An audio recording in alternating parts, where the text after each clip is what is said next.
Disabled black teen unjustly stopped by police. Then his father's actions shocked the entire town. The warm summer breeze rustled through the leaves of the old oak trees lining Maple Street. Jack Porter, a bright-eyed 17-year-old with an infectious smile, maneuvered his wheelchair down the familiar sidewalk. The strong arms propelled him forward with practiced ease, the wheels humming softly against the concrete. Jack was on his way to his best friend Mike's house, excited about their plans to work on their science project.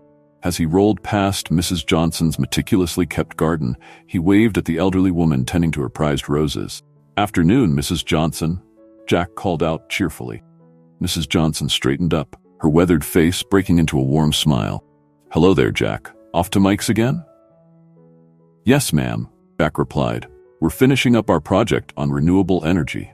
"Well, aren't you two the clever ones?" Mrs. Johnson chuckled. "You boys are going to change the world someday.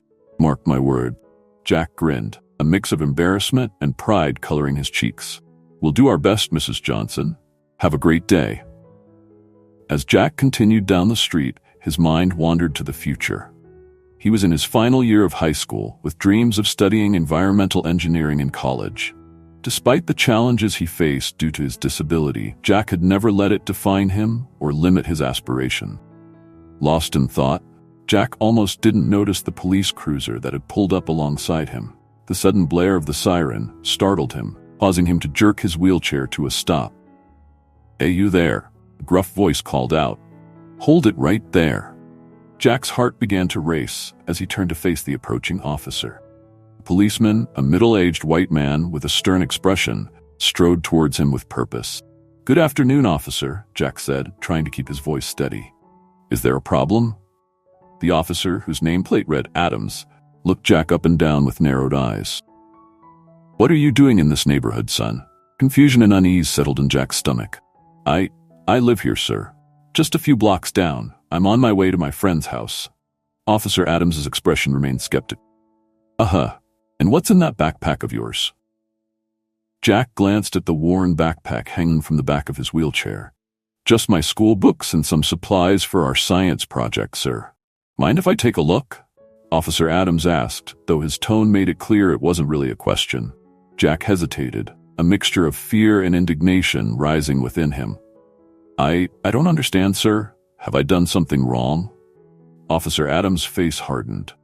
"Listen, kid, we've had reports of suspicious activity in the area. I'm just doing my job. Now, are you going to cooperate, or do we have a problem?" Jack's mind raced. He knew his rights, but he also knew the potential dangers of challenging a police officer, especially as a young black man. The unfairness of the situation burned in his chest. Fear kept him silent. "No, sir," Jack finally managed. "No problem." As Officer Adams began rummaging through Jack's backpack, a car screeched to a halt nearby. Jack's eyes widened as he recognized his father's voice. "What the hell is going on here?" Captain James Porter's authoritative voice boomed as he stepped out of his car, still in his police uniform. Officer Adams straightened up, surprise flickering across his face. "Captain Porter? I was just conducting a routine stop, sir." Captain Porter's eyes darted between the officer and his son, quickly assessing the situation. His jaw clenched as understanding dawned on him. "A routine stop?" Captain Porter's voice was low and controlled, but Jack could hear the anger simmering beneath the surface. "And what probable cause did you have to stop and search my son, Officer Adams?" Officer Adams shifted uncomfortably. "Well, sir, we had reports of suspicious activity in the area, and I thought—" "You thought what exactly?" Captain Porter interrupted, his voice rising. "That a black teenager in a wheelchair looked suspicious in his own neighborhood? The neighborhood he's lived in his entire life?" Jack watched the exchange, a mix of emotions swirling within him. Relief at his father's arrival warred with embarrassment and lingering fear. He'd heard stories of such encounters before, but experiencing it firsthand was jarring. "Dad," Jack said softly, trying to diffuse the tension. "It's okay. I'm fine." Captain Porter's eyes softened as he looked at his son. The determination in his stance didn't waver. "No, Jack, it's not okay. This stops now." Turning back to Officer Adams, Captain Porter's voice took on a steely edge. "Officer Adams, I want a full report of this incident on my desk first thing tomorrow morning. We'll be discussing this in detail, and you can be sure that internal affairs will be involved." Officer Adams paled, the gravity of the situation finally sinking in. "Yes, sir. I apologize for the misunderstanding." "It's not me you should be apologizing to," Captain Porter replied coldly. Officer Adams turned to Jack, his earlier bravado completely deflated. "I'm sorry, son. I made an error in judgment." Jack nodded silently, unsure of how to respond. The apology felt hollow, a band-aid on a much deeper wound. As Officer Adams retreated to his cruiser, Captain Porter knelt beside Jack's wheelchair. "Are you all right, son?" Jack nodded, attempting a smile that didn't quite reach his eyes. "I'm okay, Dad. Really?" Captain Porter squeezed his son's shoulder, his eyes filled with a mixture of love and sorrow. "I'm proud of you, Jack. You handled that situation with more grace than most adults would have. But you should never have been put in that position in the first place." Jack's smile became more genuine at his father's words. "Thanks, Dad. I'm glad you were here." "Me too, son," Captain Porter replied, standing up. "Now, weren't you on your way to Mike's? Don't let this incident derail your plans. Go on, show the world what you're made of." With a nod and a wave, Jack continued on his way, father watching until he turned the corner. As he rolled towards Mike's house, Jack's mind whirled with thoughts and emotions. The encounter had shaken him more than he wanted to admit, but it had also ignited something within him, a determination to make a change. When Jack arrived at Mike's house, his friend immediately sensed something was wrong. Mike, a lanky boy with wild red hair and freckles, had been Jack's best friend since elementary school. "Jack? What happened, man? You look like you've seen a ghost," Mike said, concern etched on his face. As Jack recounted the incident, Mike's expression changed from shock to anger to determination. "That's messed up, Jack. We can't let them get away with this." Jack nodded slowly, his earlier determination solidifying into resolve. "You're right, we can't, but we need to be smart about it. This isn't just about me. It's about every kid who's ever been profiled, every person who's been treated unfairly because of the color of their skin or their disability." Mike's eyes lit up with an idea. "Hey, remember that civics project we did last year about using social media for social change? What if we use those skills to bring attention to what happened?" A slow smile spread across Jack's face. "Mike, you're a genius. Let's do it. First, let's finish this science project. We're going to need all the brainpower we can get." As the two friends dove into their work, the seeds of a movement were already taking root. Little did they know that their actions in the coming days would spark a change, would ripple through their community and beyond. In the Porter household that evening, the atmosphere was tense. Captain James Porter sat at the dining table, his usually pristine uniform rumpled from a long day of work and worry. His wife, Dr. Amelia Porter, a respected pediatrician, sat beside him, her hand resting comfortingly on his arm. "James," she said softly, "talk to me. What's going through your mind?" Captain Porter sighed heavily, running a hand over his face. "I've been on the force for over 2 decades, Amelia. I've worked my way up, thinking I could make a difference from the inside. But today, seeing our son treated like a criminal in his own neighborhood, it makes me wonder if anything has really changed." Amelia squeezed his arm gently. "You have made a difference, James. You've been a role model for so many young officers, showing them what true community policing looks like. But systemic change takes time." "Time we don't have," James replied, frustration evident in his voice. "Every day this continues. More kids like Jack are being traumatized, their trust in the system eroded. We need to do more." As if on cue, Jack wheeled into the dining room, his face set with determination. "Mom, Dad, I need to talk to you about something." James and Amelia exchanged a glance before turning their attention to their son. "What is it, honey?" Amelia asked. "Mike and I have been talking," Jack began, his voice steady. "We want to use what happened today to make a change. We're thinking of starting a social media campaign, sharing my story and encouraging others to share theirs. We want to raise awareness and push for real reforms in police training and community relation." James leaned forward, a mix of pride and concern on his face. "Jack, that's a noble idea, but are you sure you're ready for the attention this might bring? Once you put yourself out there, there's no going back." Jack nodded solemnly. "I know, Dad, but if not me, then who? If not now, then when? I can't sit back and watch this happen to someone else. We have to start somewhere. Amelia reached out, taking Jack's hand in hers. We're so proud of you, sweetheart.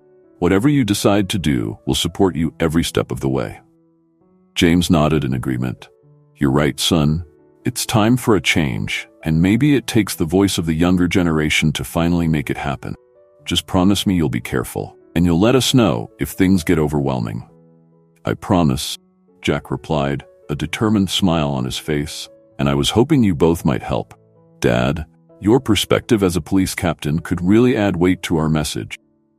And Mom, your experience dealing with kids who face trauma could be invaluable.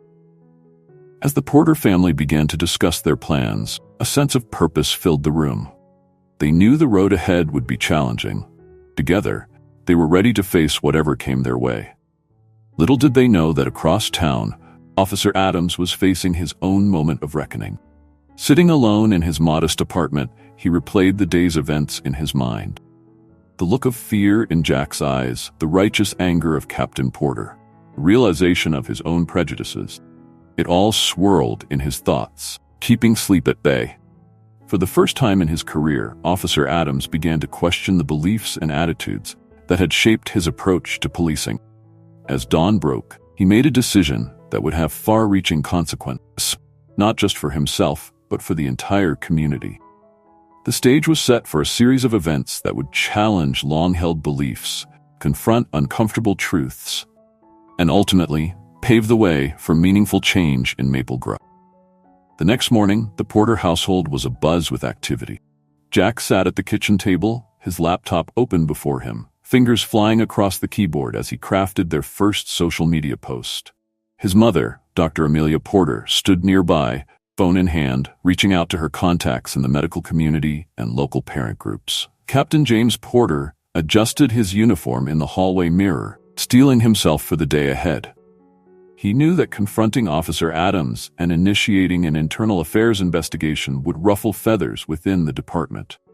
But as he caught sight of his son's determined reflection in the mirror, he knew it was a necessary step. You ready for this, Dad? Jack called out from the kitchen. James walked over, placing a supportive hand on his son's shoulder. As ready as I'll ever be. How about you? Once you post that, there's no going back. Jack took a deep breath, his cursor hovering over the post button. I'm ready. It's time for our voices to be heard. With a nod from his father, Jack clicked the button. Post. Concise, powerful retelling of yesterday's events, accompanied by a call for others to share their experiences, went live. And so it begins, Amelia said softly, giving her son a quick hug before heading out to her clinic. As the Porters dispersed to their respective battlefronts, across town, Officer Adams was already at the police station. He sat in the waiting area outside Captain Porter's office, his leg bouncing nervously, the report he'd spent all night writing clutched in his hands. When Captain Porter arrived, his face was a mask of professional neutrality. Officer Adams, he said evenly, step into my office. The next hour was one of the most challenging in Officer Adams's career. As he recounted the events of the previous day, he found himself stumbling over explanations that had seemed solid in his mind, but now rang hollow. Tell me, Adams, Captain Porter said, his voice controlled but intense. What exactly made my son look suspicious to you? Adams swallowed hard, the realization of his biases hitting him like a physical blow. I don't have a good answer for that, sir. Looking back, I can see that I made assumptions based on nothing but my own prejudices. Captain Porter leaned back in his chair, studying the officer before him. At least you're honest about it, but honesty isn't enough, Adams. Your actions yesterday could have had severe consequences. Do you understand that? Yes, sir, Adams replied, his voice barely above a whisper. I'm initiating an internal affairs investigation. Captain Porter continued. But more than that, I'm mandating that you undergo additional training on racial bias and disability awareness. And I want you to take 2 weeks of unpaid leave to reflect on your actions and how they impact our community. Officer Adams nodded, accepting the punishment without protest. As he stood to leave, he paused at the door. Captain Porter, I know it doesn't change what happened, but I want you to know that I'm truly sorry, to you and especially to your son. Captain Porter's expression softened slightly. Prove it, Adams, not with words but with actions. Be better, do better. That's all any of us can do. As Officer Adams left the station, his mind was a whirlwind of emotions.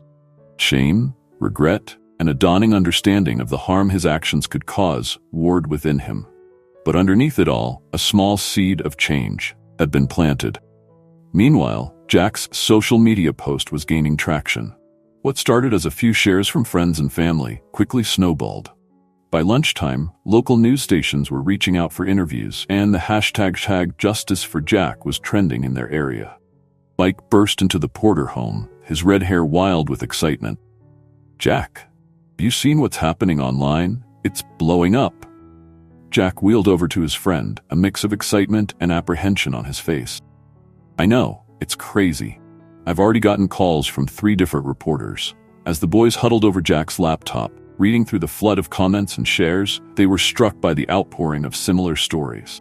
People from all walks of life were sharing their experiences of racial profiling and discrimination. We've struck a nerve, Mike said, his voice filled with awe. People have been waiting for a chance to speak out. Jack nodded, a determined glint in his eye. And now they have one. But we can't let this just be a moment of outrage. We need to channel it into real change. Over the next few days, the Porter family found themselves at the center of a growing movement. Dr. Amelia Porter organized a community meeting at the local community center, bringing together families, educators, and healthcare professionals to discuss the impact of racial profiling on young people's mental health. Captain James Porter, walking a fine line between his roles as a police officer and a father advocating for change, began pushing for comprehensive reform within the department. He proposed new training programs, community outreach initiatives, and a civilian oversight committee. Jack and Mike, with the help of their classmates, organized a peaceful protest in front of the police station. Hundreds of people showed up, carrying signs with slogans like Black Lives Matter, Disability Rights are Human Rights, and Reform, not Defund. As Jack addressed the crowd from his wheelchair, his voice strong and clear, he felt a surge of hope. We're not here to point fingers or assign blame, he said. We're here to build bridges, foster understanding, and to create a community where everyone feels safe and respected. This is just the beginning of our journey towards real change. The crowd erupted in cheers, but amidst the sea of supportive faces, Jack spotted Officer Adams standing at the edge of the gathering. Their eyes met, and for a moment, an unspoken understanding passed between them. Later that evening, as the Porter family gathered in their living room, exhausted but exhilarated, the doorbell rang. James answered it to find Officer Adams standing on their porch, looking uncomfortable but determined. Captain Porter, Adams said, I know I'm probably the last person you want to see right now, but I was hoping I could speak with Jack. If that's all right with you and him. James studied the officer for a moment before calling out, Jack? Officer Adams is here to see you. Are you up for it? Jack wheeled into view, surprise evident on his face. Yeah, I think so. As Officer Adams stepped into the living room, the tension was palpable. But then he did something unexpected. He knelt down, bringing himself to eye level with Jack. I owe you an apology, Adams began, voice thick with emotion. A real one, not just the half-hearted one I gave yesterday. I've spent the last couple of days really thinking about my actions and the assumptions behind them. I was wrong, plain and simple. I'm sorry for the pain and fear I caused you. Jack listened intently, his expression a mix of surprise and cautious hope. Adams continued, I can't change what happened, but I can promise you this. I'm committed to doing better. I've signed up for every training course available. I'm reading everything I can get my hands on about racial bias and disability awareness, and I've asked to be assigned to community outreach programs. I want to be part of the solution, not the problem. For a moment, silence filled the room. Then Jack spoke, his voice quiet but firm. Thank you, Officer Adams. Your apology means a lot, but you're right. Actions speak louder than words. I hope you'll follow through on your commitment to change. Adams nodded solemnly. I will. And I was wondering if you'd be willing to meet with me occasionally to talk about your experiences and perspective. I think it could really help me become a better officer and a better person.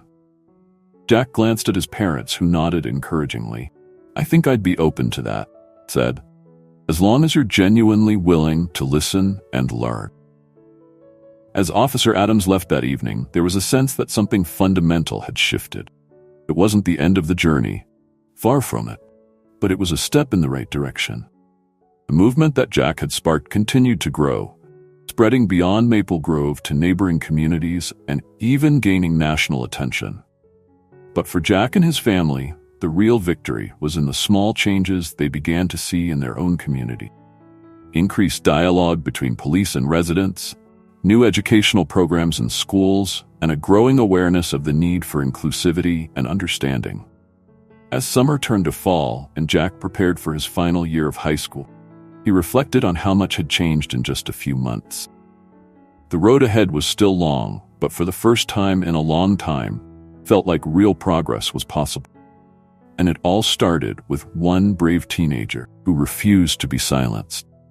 As autumn leaves began to color the streets of Maple Grove, the momentum of change showed no signs of slowing down. Jack, now a senior in high school, found himself balancing his studies with his newfound role as a community activist. The Justice for Jack campaign had evolved into a broader movement called Maple Grove United, focusing on fostering understanding, equality, and inclusivity in their community. Jack and Mike, along with a growing group of dedicated students, spent their after-school hours organizing events, managing social media, and liaising with community leaders. One crisp October afternoon, Jack wheeled into the community center for a meeting with Officer Adams. These meetings had become a regular occurrence over the past few months, part of Adams' commitment to learning and growing. "Afternoon, Jack," Adams greeted him, a genuine smile on his face. "How's senior year treating you?" Jack grinned. "Busy, but good. How about you? How's the new community outreach program going?" Adams' eyes lit up. "It's challenging but rewarding. We've started a youth mentorship program, pairing officers with kids from different backgrounds. It's amazing how much we can learn from each other when we just take the time to listen." As they delved into their discussion, touching on recent community events and ongoing challenges, Jack couldn't help but marvel at the change in Adam. The defensive, closed-off officer he'd first encountered had been replaced by a man genuinely committed to growth and understanding. However, not everyone in Maple Grove was as open to change. As Jack left the community center, he noticed a small group of protesters across the street. They held signs with slogans like, "Support our police" and "All lives matter," their faces set in disapproval as they watched Jack emerge with Officer Adams. Jack's heart sank. While the majority of the community had rallied behind the cause of equality and reform, there was still a vocal minority who viewed any criticism of the police as an attack on law and order itself. That evening, at a town hall meeting organized by Maple Grove United, tensions came to a head. The high school auditorium was packed, with supporters and critics of the movement filling the seats. As Jack took the stage to deliver the opening remarks, a hush fell over the crowd. "Good evening, everyone," he began, his voice steady despite his nerves. "We're here tonight to have an open, honest dialogue about the future of our community. We may not all agree on everything, but I believe we all want what's best for Maple Grove." Just as Jack was hitting his stride, a voice from the back of the auditorium cut through the air. "This is all a bunch of nonsense. You're trying to tear our community apart." Murmurs rippled through the crowd as Jack took a deep breath, reminding himself of the de-escalation techniques he'd learned. "Sir, I understand you have concerns. That's why we're here tonight, to listen to each other and find common ground. Would you like to come up and share your perspective?" The man, red-faced and angry, stomped towards the stage. As he passed by Jack, he muttered, "This is all your fault, kid. You should have just kept your mouth shut." The words stung. Jack refused to let them deter him. As the man took the microphone and began airing his grievances, Jack listened intently, looking for points of connection rather than division. When the man finished, Jack wheeled forward. "Thank you for sharing your thoughts," he said sincerely. "I hear your concern about maintaining law and order, and I agree that's crucial. But I also believe we can have both safety and justice. It's not an either-or situation." As the evening progressed, more voices were heard, some supportive, some critical, but all part of the messy, necessary process of community dialogue. By the end of the night, while not everyone was in agreement, there was a palpable sense that progress had been made. Captain Porter, who had been watching from the sidelines, approached his son as the crowd dispersed. "You handled that beautifully, Jack," he said, pride evident in his voice. "You're teaching all of us a thing or two about leadership." Jack smiled tiredly. "Thanks, Dad. It's not easy, but it's worth it." As autumn turned to winter, the work continued. Jack and his team organized diversity workshops in schools, worked with the police department on community engagement initiatives, and continued to amplify marginalized voices through their social media platform. There were setbacks along the way: heated arguments at town meetings, occasional vandalism of Maple Grove United posters, and moments of exhaustion and doubt. For every step back, there seemed to be 2 steps forward. One snowy December evening, as Jack was finishing up some homework, his phone buzzed with a news alert. His eyes widened as he read the headline: "Maple Grove Police Department announces comprehensive reform package." The article detailed a series of changes, including enhanced training programs, a new civilian oversight committee, and increased funding for community outreach initiatives. Many of these were proposals that Jack and his team had been advocating for months. As he read through the details, tears of joy and relief welled up in Jack's eyes. It wasn't a complete victory. There was still much work to be done, but it was a significant step in the right direction. Jack's parents found him in his room, staring at his phone with a mix of disbelief and elation. "Did you see the news?" he asked as they entered. Amelia wrapped her son in a tight hug. "We did, sweetheart. You should be so proud of yourself. Your voice has made a real difference." James nodded in agreement. "This is just the beginning, son. There's still a long road ahead, but you've helped pave the way for real, lasting change." As the Porter family celebrated this milestone, Jack's thoughts turned to the future. He knew that the work of building a more just and equitable community was never truly finished. But he also knew that he had found his calling.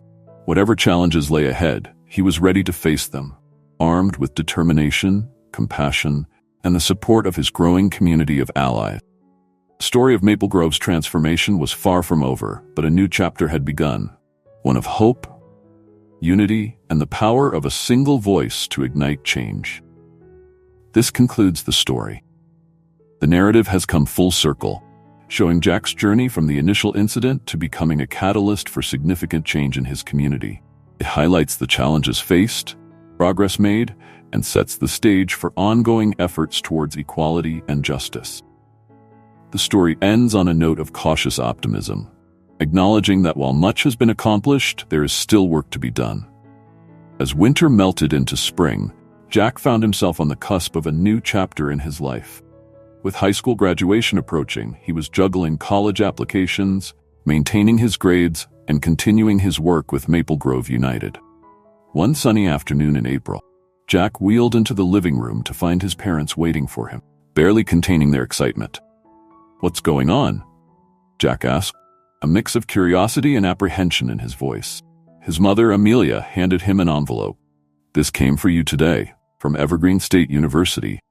Jack's heart raced as he tore open the envelope.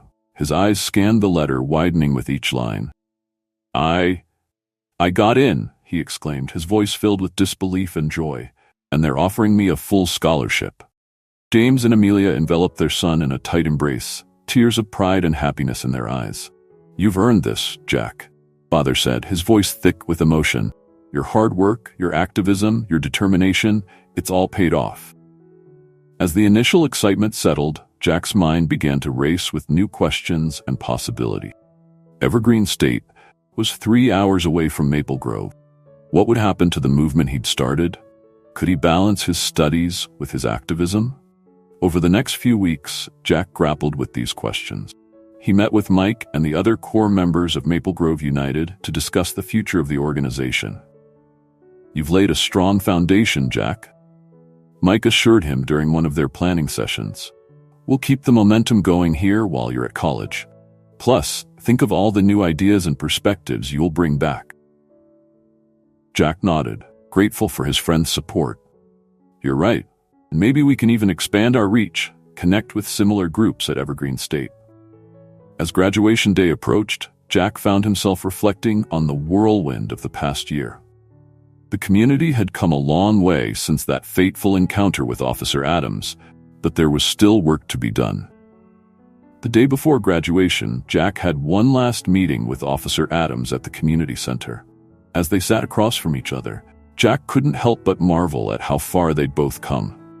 "I can't believe you're heading off to college already," Adams said, shaking his head in disbelief.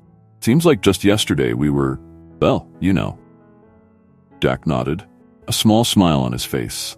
A lot has changed since then. Adams leaned forward, his expression serious. "Jack, I want you to know how much our conversations have meant to me. You've taught me more about empathy and understanding than any training course ever could. I'm a better officer and a better person because of you." Jack felt a lump form in his throat. "Thank you, Officer Adams. Your willingness to listen and change has meant a lot to me too. It's given me hope that real progress is possible." As they said their goodbyes, Adams hesitated for a moment before pulling out a small package.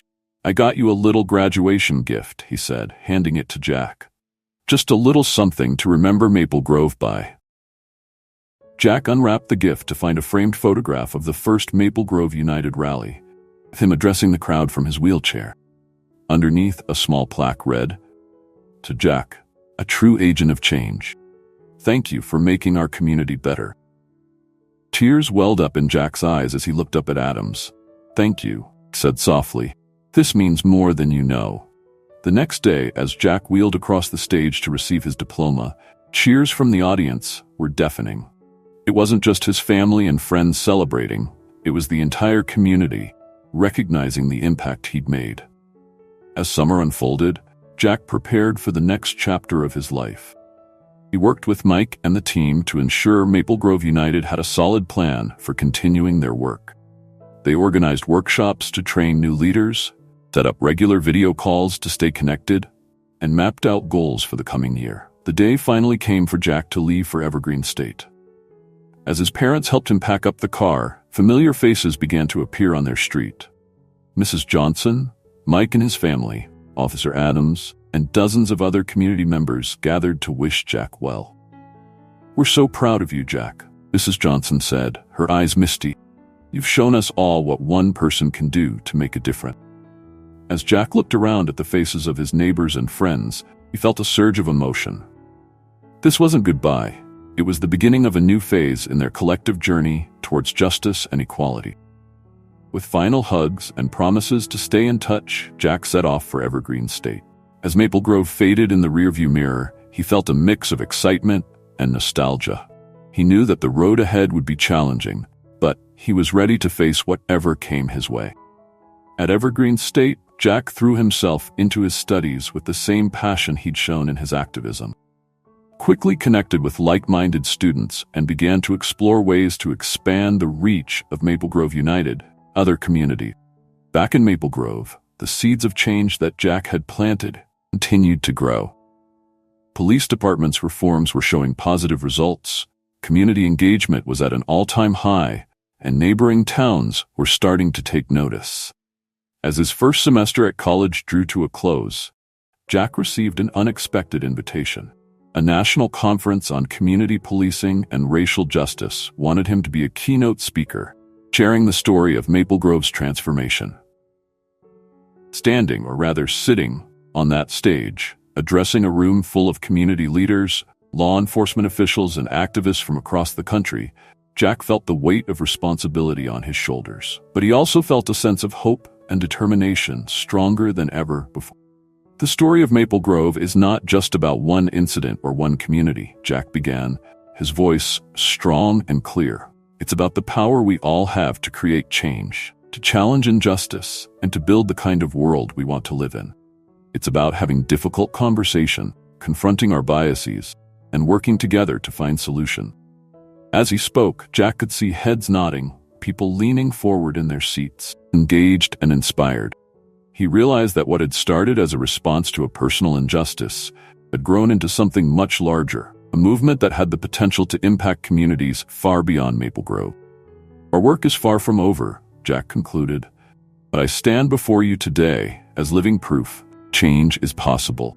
It starts with one voice, one action, one community at a time. And it continues with all of us, working together, never giving up on the dream of a more just and equitable world. As applause filled the auditorium, Jack felt a renewed sense of purpose. He knew that wherever his journey took him next, he would always carry the spirit of Maple Grove with him, testament to the power of resilience, unity, and unwavering hope for a better tomorrow. This concludes the extended story of Jack and the transformation of Maple Grove. The narrative has come full circle, showing Jack's growth from a high school student facing injustice to a college student and national speaker, while also depicting the ongoing positive changes in his hometown. The story ends on a note of hope and determination, emphasizing the continuing nature of the struggle for equality and justice.